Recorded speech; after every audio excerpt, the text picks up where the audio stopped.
हर खबर पर पैनी नजर आप देख रहे हैं उल्लेख न्यूज।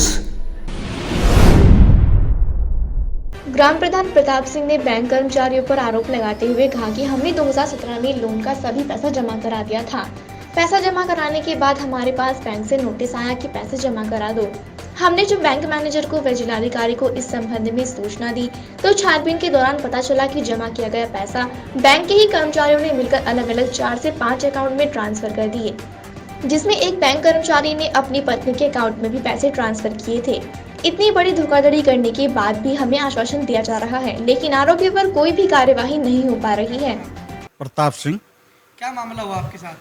हमारा मामला, हमने सन 2017 में नोटबंदी के समय एक हमारे पर लोन था कृषि कार्ड का, वो हमने जमा किया था 5,32,000 रुपये। लेकिन हमें आवश्यकता नहीं थी, हमने उस समय कोई फिर पैसा दोबारा नहीं लिया। वो कुछ समय के बाद हम बैंक में गए, हमें वो लिमिट बढ़वानी थी उसकी, अपने लोन की। बैंक मैनेजर से बात करने के लिए गए, भाई क्या क्या कागजात की ज़रूरत है उसमें आगे लिमिट बढ़ाने के लिए। तो बैंक मैनेजर ने जो हमारा खाता देखा, वो कहने लगे कि प्रधान जी आप तो कह रही कि हमने जमा कर रखा है पैसा, लेकिन इस पर तो बकाया चल रहा है। हमने कहा साहब हमने तो कोई पैसा नहीं लिया। जनवरी 2017 में हमने पैसा जमा किया है, उसके बाद तो हमने कोई पैसा ही नहीं लिया, हमारे बल कहाँ से आ गया ये। तो बैंक मैनेजर ने जो कागजात खंगाले और छोटा जो मैनेजर था उससे बात की। नाम मैनेजर का? छोटे मैनेजर का आशीष, बड़े का? वो मित्तल थे, तो पूरा नाम नहीं मैं जानता। लेकिन उससे पहले उस समय दूसरे मैनेजर थे, वे सुरेंद्र सिंह में जो हैं थे उस समय, उनका ट्रांसफ़र हो गया। तो छोटे मैनेजर आशीष जी ने बताया कि साहब ये पैसा जो है रोहित शर्मा ने निकाला है और ये ट्रांसफ़र कर रखा है कई जगह पे। कोई ट्रांसपोर्टर है, एक मदन शर्मा कौन थे? रोहित शर्मा बैंक में कार्यरत थे, कर्मचारी पीएनबी बैंक बाबरी। मदन शर्मा के नाम और संजीव वर्मा के नाम, कोई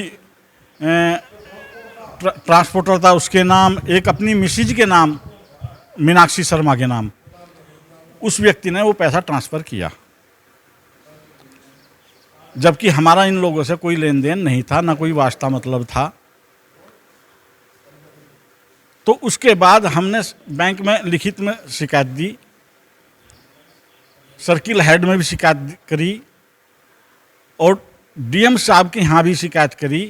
बाकी हमें आश्वासन ही मिलता चला गया, बाकी हमारा कोई काम कितने साल नहीं। हो गए आपके इस मैटर को? 4 साल हो गए जी, 2017 की बात है, 21 चल रहा है। अखिलेश सिंह जब डीएम थे? जब अखिलेश सिंह डीएम थे, उनके पास भी हम गए, उन्होंने हमारी बात को सुना सही ढंग से। एलडीएम साहब को वहीं बुलाया, उन्होंने डांट लगाई उन्हें, भाई जब ये दोषी नहीं है, पैसा इन्होंने नहीं लिया तो इनका खाता मुक्त करे हो।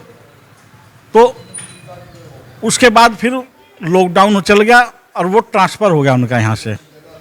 उन्होंने तो यहाँ तक क्या आदेश कहे थे कि मैं दोषी जो भी दोषी लोग हैं 420 का मुकदमा लिखा जाए उनके खिलाफ। अब शासन और प्रशासन से किस तरह की मदद आप चाहते हैं प्रधान? हम ये मदद चाहते हैं, जो दोषी लोग हैं वे उनके खिलाफ कार्रवाई होवे और हमारा जो ज़मीन है यू बैंक के लोन से मुक्त कराई जावे। धन्यवाद। ये तो देखो जी ऊपर चिट्ठी इन्होंने डाली हुई है और वैसे इनका केस लोक अदालत में भी चला हुआ। तो जैसे ही उसका होगा तो वो तो बैंक ने डिसीजन लेना, ऊपर से हमारे बस का तो है नहीं है। या तो पहले जब हुआ था उसी में ताज़ा हो जाता तो ठीक था। अब जितना लटकता जाएगा उतना ज़्यादा ख़राब होता जाएगा। नोटिस तो पैसे खड़े हैं तो नोटिस तो जाएगा ही, ठीक है ना। मैंने उनको बोला था कि आप एप्लीकेशन दो बड़े दफ्तर में और हमें भी कॉपी करो, तो उसमें जो समाधान होगा वो देखेंगे। क्योंकि पहले भी उनका बीच में काम लटक गया। पहले मुजफ्फरनगर था हमारा हेड ऑफिस, अब चला गया मेरठ। अब मेरठ से होना जो भी होना, क्योंकि हमारे उसमें तो है नहीं ना परव्यू में। हम तो लोक अदालत में जाते हैं जब कभी नंबर लगता है तो। नहीं, प्रधान जी की तो इसमें कोई गलती नहीं ना। प्रधान जी की क्या गलती है, वो तो जिसने पास किया और जिसने पेमेंट की उसकी गलती है। सस्पेंड तो उसने हेरा फेरी की तो सस्पेंड करना पड़ा। हेरा फेरी वो जो कर रहे थे वो तो बैंक पूरी करेगा ना। हेरा फेरी उसने की, बंदे ने बैंक का मुलाजिम था ना। हाँ, बैंक का मुलाजिम था। बैंक मुझे पूरी करे। ये उनके तो खिलाफ आपने क्या कार्रवाई की है? क्या कार्रवाई की है ये बताइए आप। देखो, ये तो पुराना केस चल रहा है, मेरे होते तो हुआ नहीं। अगर मैंने उसको बोला था कि ये तो साथ ही डिसीजन होना चाहिए, क्योंकि जितना डिले करेंगे उतना ज़्यादा पंगा पड़ेगा।